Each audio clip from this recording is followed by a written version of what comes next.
Hey everyone.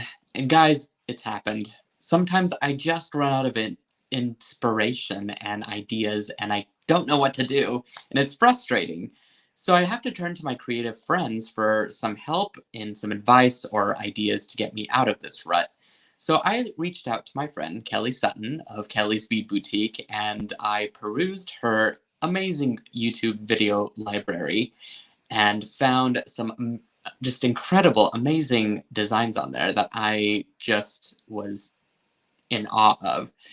A lot of what she uses is the round leather cord, and I just thought for some of her designs it would be kind of fun to sub out those leather cords for SilverSilk instead.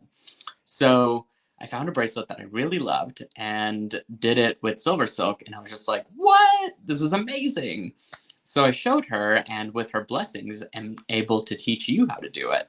So if you're looking for any of the video link information on Kellie's Bead Boutique to find that original tutorial, or if you're looking for the specific materials for this video, you can check out the video description. Otherwise, I want to welcome you to my channel. My name is Nilay Patel. I'm the owner, designer, and educator at SilverSilk and more. Guys, I need you to do a huge favor for me, and please like this video, give it a giant thumbs up, and please subscribe to my YouTube channel when you get an opportunity. And if you're looking for even more inspiration, you can check out and follow my Instagram. So let me flip over to the picture of what the project that we're working on looks like. And I'm going to pan down at my camera here on my work table. And I'm going to go over the tools first, followed by the materials. And luckily, we don't need many of either of those things to make this project come to life. So I just have a pair of handy craft cutters. These are from Lindstrom, and I use these for everything from beading wire, craft wire, SilverSilk, beading thread, even sometimes. But I don't use it for memory wire, and I wouldn't recommend it. Those are going to be a separate pair of cutters altogether since memory wire is very strong wire. So these are just your standard craft cutters that can cut pretty efficiently.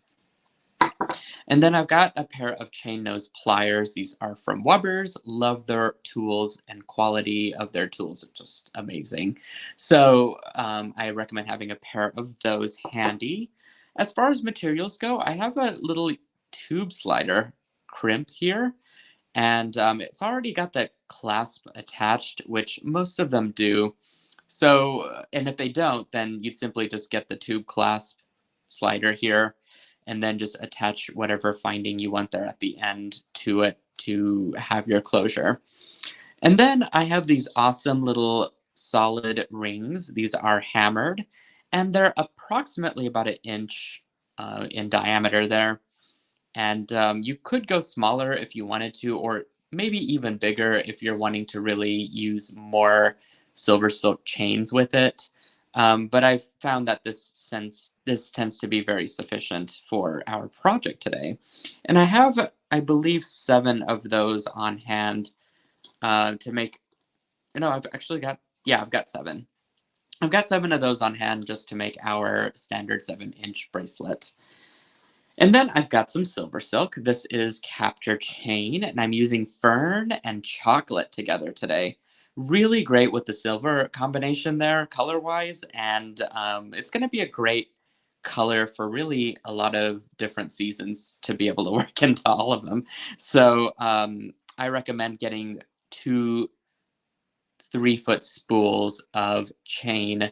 You're going to be using all of it, really, just because the braiding is going to take up some of the chain as you kind of work it through. So I do recommend having 2 full spools. And I went ahead and cut those spools in half. So I have 4 18-inch strands working for me here. And I'm going to put the color that I want on the inside here, these 2 colors in first. And I think I actually focused it on this side as far as tucking it into my finding. And then I'm just going to give a little squish here at the end to kind of narrow down my wire. So that looks pretty good. Sometimes when you cut the wire, you get these little end pieces that sort of stick on, and you just want to pull those out. Little wire fuzzies. I haven't really determined a better name for it, and it seems to stick, so I'm going to call them wire fuzzies.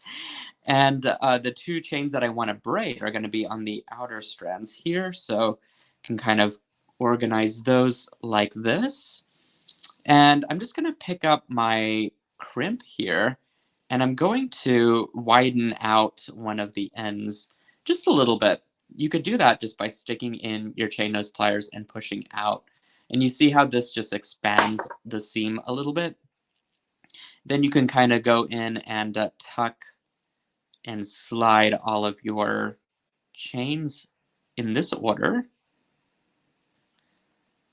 So again, I want to have my two colors that are going to go through the jump rings, or through those hammered rings in the center here. And you can do this with multiple chains and even add in more color. But I think for the sake of simplicity for our video today, I just use 4 strands total. Once you get that 4th one in there, you can go back in and press that down. And you want to make sure that that tube slide is really nice and closed.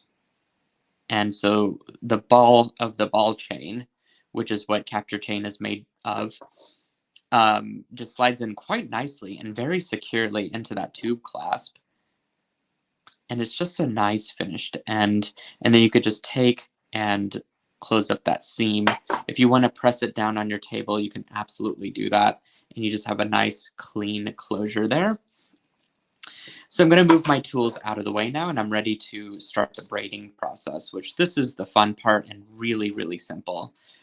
All you're going to do is you're going to slide in your ring, and you can kind of just leave it out of the way for now. And I'm going to take my strand here on the left side, excuse me, and I'm going to just fold it over like that. And I'm going to take my right side and fold it over my left, just like that. So you got this little cross action happening here. You can see that they just crisscross over the 2 chains.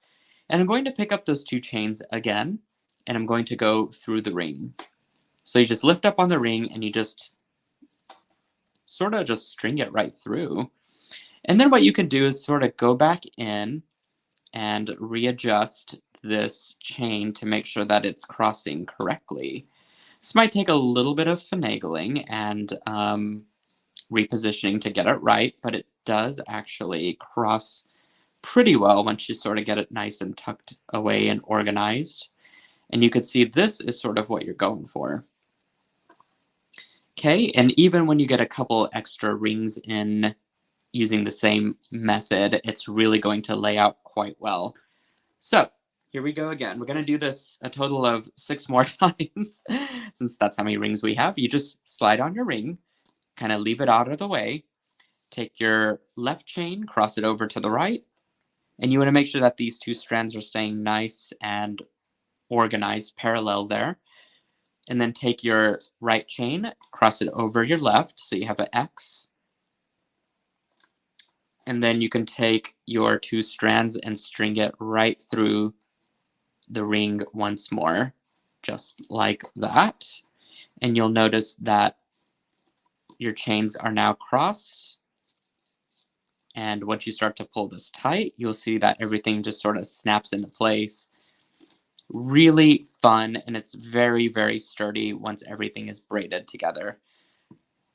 I'm not sure how Kelly thought of this in her tutorial, but I am so glad that she gave me permission to teach it to you guys using SilverSilk. It's just a whole different look, really. The chain versus the leather just adds a different characteristic to this bracelet design. So there again, you just cross, you string on your ring, cross the chains, and then take your 2 chains, your main 2 colors, which are the chocolate, and then just cross through. And that's really about it. There's not much to this bracelet, and sometimes the best techniques don't have to be the most involved ones. And yet they produce something spectacular with the effect here. So I'll just continue braiding until I get to the very end. And then wrapping the bracelet up at the very end is about the same process. What I'll probably go back and do is make sure that everything is nice and tight with the braiding and kind of adjust things there at the end, as you would do with any design, I suppose, when you're close to finishing up and you kind of want to go back and button everything up. Make sure that nothing is out of place. You can even do that as you're braiding it, so you don't have to do it at the end. I just know the way that I work, sometimes things tend to shift or fall off the table or something. Some sort of mishap might happen where I need to go back in and readjust everything from the beginning there. But so far it's laying out pretty well, and you can really see that it is durable. Gives a fun effect on the back and the front side, and lays on your wrist very well, and just makes a nice bold statement for a bracelet. So we just have a few more rings here to do, so let's go ahead and wrap this puppy up. And I like this technique because you really don't need to learn how to braid to make this braid work. You can just cross the chains and call it good. Or if you're over watching it on Kellie's channel on YouTube, she again uses leather. So you could try this with the original method of using leather, and it'd be just as well. Okay, there we go.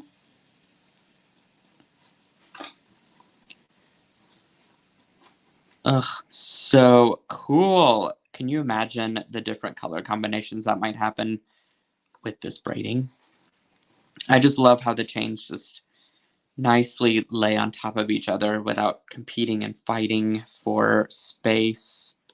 So I really just enjoy this technique. And again, I'm just gonna kind of go back through and wiggle out some of the extra wire here, the extra chain. That looks really good. And we've got one more ring to go, you guys. It's gonna be a real quick tutorial. Again, some of the most cool tutorials are the easiest and the ones that don't take so much brain power. And I appreciate those types of tutorials for sure. Okay. Looks like I don't need to do much adjustment. I think it's going to wrap up quite nicely. Those rings just fall perfectly into place. So let's go ahead and just finish this. I'm going to gather up all of my ends here. You can absolutely use a piece of wire, which I think I'm going to grab actually from my little stash here behind me. And let me cut some out here real quick, because I'm going to show you a really fun way to wrap this up that's going to be hassle-free. So I'm going to string my little scrap wire, and it could be any gauge craft wire that will fit easily through this chain. I recommend 20 gauge, just for the ease of it. And I'm going to just kind of fold this over for now. I'm going to release it later, so I don't want to do a tight wrapping or anything like that. I just want it to kind of stick in place, you know? So I'm going to trim a couple of the beads of the ball chain above where I just inserted my wire.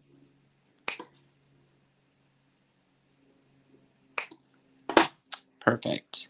And I'm going to shake out all of those little wire particles that stick. Just take those wire fuzzies out. And I'm going to open up my tube slide clasp there so that I can insert these little guys in. Looks like I got most of them out. You really do want to shake as many as you can out. They just get in the way of crimping, unfortunately. So it's just part of how it's made, you know. But that looks really good. And then I'm going to grab this side and I'm going to open it up just a little bit. Okay. And then now I can go back in and slide everything through. So I'm right-handed, so I think I'm going to go this direction. It might take a little bit of maneuvering here, but it is possible to get all of this in. If you need to open up your tube slide clasp a little bit more, you can absolutely do that. Not a problem. But for the most part, it seems to kind of slide right through, which is great. It's doing its job. Okay, tug on it, make sure that there's nothing sticking out or anything like that. And then once you have it all inserted in, you can squeeze it just a little bit, get it back into its round shape there. Because we did, pry it apart. And you can stick this little flap down, press it on your table if you need to, and then lift these extra little wire bits out and up. And then boom, you have your beautiful bracelet ready to go. This is probably a lot longer than I need for a bracelet, so I'm going to extend this all the way out and down. And again, you can go with the clasp that's here on this bracelet, or excuse me, on the tube slide clasp, or you could just change it to whatever you want based on your preference for a clasp. But all to say that this is just a stunner bracelet, and I'm so delighted again that Kellie allowed me permission to share it in a tutorial with SilverSilk. She's a genius for coming up with this design, and I'm so glad I got to teach it to you guys. So I hope you'll give it a try and that you'll get more inspiration with just yet another fascinating way to use the capture chain. So let me pan over to the picture of the finished design and bring you guys back to me. And again, I hope you enjoyed the tutorial. Please like this video, give it a big thumbs up, subscribe to my YouTube channel, and if you're looking for the parts and pieces that I used, or even a link to Kellie's YouTube channel, you can check out the video description. I hope you'll also follow my Instagram. There I've got a ton of pictures and reels and everything that you could ever imagine for SilverSilk, and it just keeps piling up in there with the inspiration. So come follow us. So I hope you leave this tutorial creative, excited, and just eager to try something new with Capture Chain. And I will see you again at the next SilverSilk tutorial. Mwah! Hugs to you guys out there, and I'll see you next time.